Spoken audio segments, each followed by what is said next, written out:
Once I got everything done the way I wanted it to, I chose orange and blue as my complementary colors, also because it's the school colors.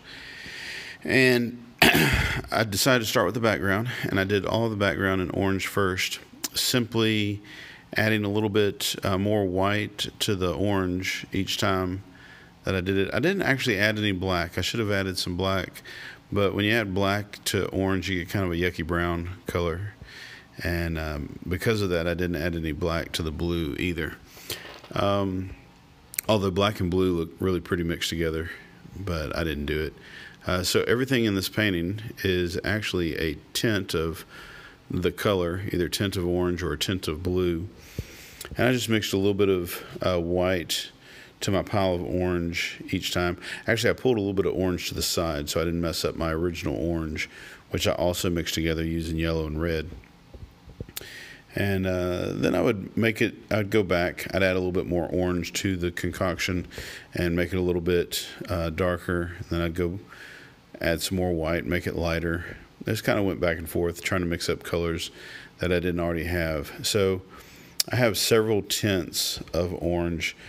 It's my mistake that I didn't do any black with the colors so that you can see what it looks like when you add black to orange or when you add black to blue.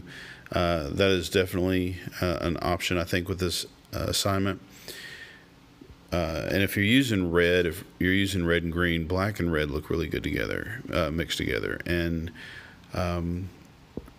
yellow and black don't look too good mixed together. It kind of makes a funny green color. But anyway, so I didn't mix any black like I probably should have. I used all orange and white, and then I added all blues and white. So my very first one was regular blue, and then my next one had a little bit of white added to it, and then my next one had a little more white added to it, and then I kind of went back and added a little bit more blue. And, like I said, I just kind of went back and forth. No big deal. Filling in all the different spaces.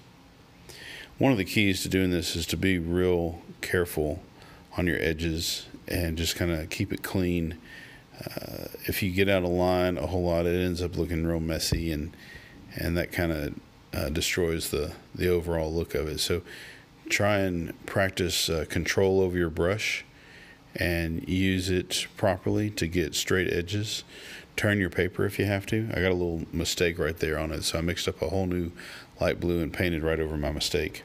I got a little black or something on it. Then I mixed up some more blue and white. Anyway, I think it turned out really nice, and it looks good. I think it'll be good for future classes. So complementary colors is just two colors on opposite sides of the color wheel from one another. If you make a color wheel, the exact opposite side of the color wheel from blue is orange, and of course vice versa. So that's complementary colors. Red is the complementary color of green, and yellow is the complementary color of purple. And so you could choose any of those combinations. There's other color schemes which we'll probably work with later on, analogous color scheme and warm color schemes and cool color schemes. But anyway, for another time. If you have any questions or comments, leave them down below. If you enjoyed the video, please give me a thumbs up, and please subscribe to my video when you get a chance. Thanks. I did words in complementary colors inspired by the website artiscula.com and created by The Art Project. So if you have not been here before, please subscribe. If you enjoy this video, please give me a thumbs up. It helps me out on YouTube. So first thing I did was I marked my paper off at 9 inches. The piece of paper is 9 by 12.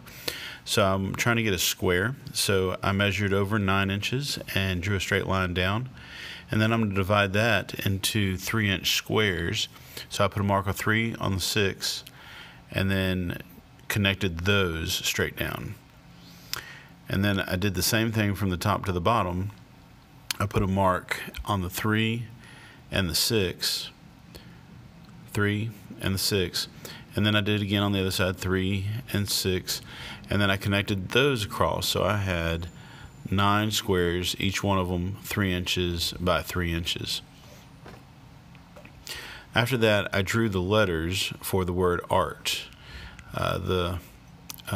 Tried to make the letters go across all of the squares and reach from one side of the square, of the larger square, to the other side of the larger square. When I was done, I kind of felt like my letters were a little bit too skinny, so I went back and I corrected the width of the letters. So right here, I'm kind of done with them, but I felt like they were a little too skinny, so I corrected them, made them a little bit larger.